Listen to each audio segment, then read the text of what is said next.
Mr. Secretary General, dear colleagues from the IPU Secretariat, dear fellow parliamentarians, it is an enormous honour and privilege to be joining our friends from South Africa, from Fiji and Ecuador in talking about public engagement between Parliament and the people that we represent. And I would like, as one of the old democracies in the world, to invite all of you to meet in our central lobby in our Parliament building, because that is the location of one of the oldest forms of public engagement. The central lobby of Parliament is a place where any member of the public can come whenever Parliament is sitting and summon their MP using the green card system to lobby them. Indeed, that is where the word originates. And I thoroughly endorse the excellent report that our colleagues have put together and its recommendations.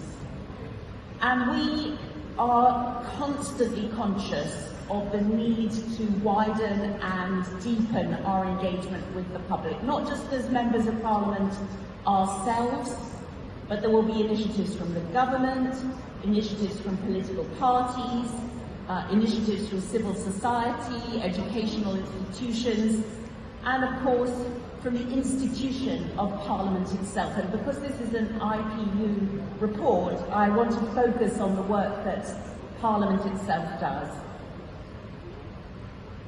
It's staffed by impartial civil servants. And the work that they have done has identified 5 main groups who are most disengaged from Parliament. As we've heard, the first of those is young people. The second is women. The third is people from minority backgrounds. The fourth is people with disabilities. And the fifth is people with lower skills, educational attainment, those who are long-term unemployed. And the focus has been very much on reaching out in the direction of these people. There are 13 regional outreach officers who work on tailored programs with partners who are trusted in those regions. The big landmark event every year is Parliament Week, which engages 1 million people. There's been a huge effort to communicate in plain language, but to communicate extensively, whether it's on broadcast, and everything is broadcast, committee meetings, all of the sessions of Parliament, but also the resources of the House of Commons Library, which is a good source of facts. And then we built a few years ago the most wonderful education centre, which creates for children a replica Parliament where they can actually experiment themselves with debating and so on. And the digital accessibility has, of course, had to increase significantly over the period of the pandemic. The last 2 years have thrown us some terrible challenges where we had to close the building for a period of time, we had to reduce the amount of activity, and we had to go almost completely online at one stage. We've also suffered shocking terrorist attacks on members of Parliament. We have lost 2 dear colleagues, Joe Cox, Sir David Amess, to acts of terrorism in their constituency. And these 2 things have, of course,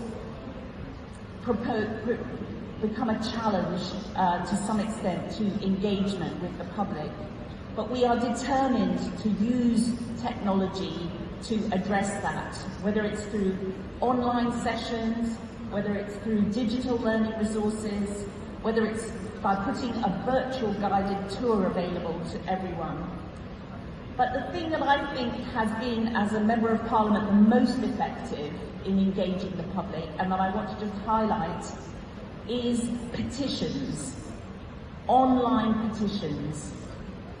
If an online petition reaches 100,000 signatures, then it automatically qualifies to go forward to the Petitions Committee as a topic that may well be debated in Parliament. Not only has that been a good way for the public to raise issues, it's led to debates in Parliament, and then of course it also creates a database of emails where we can then engage and tell people what happened with that issue, what the development was, what has happened.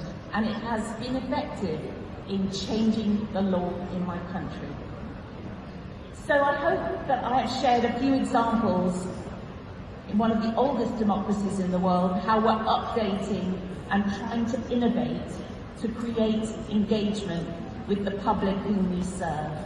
And I strongly endorse all of the work that's gone into this report and the recommendations.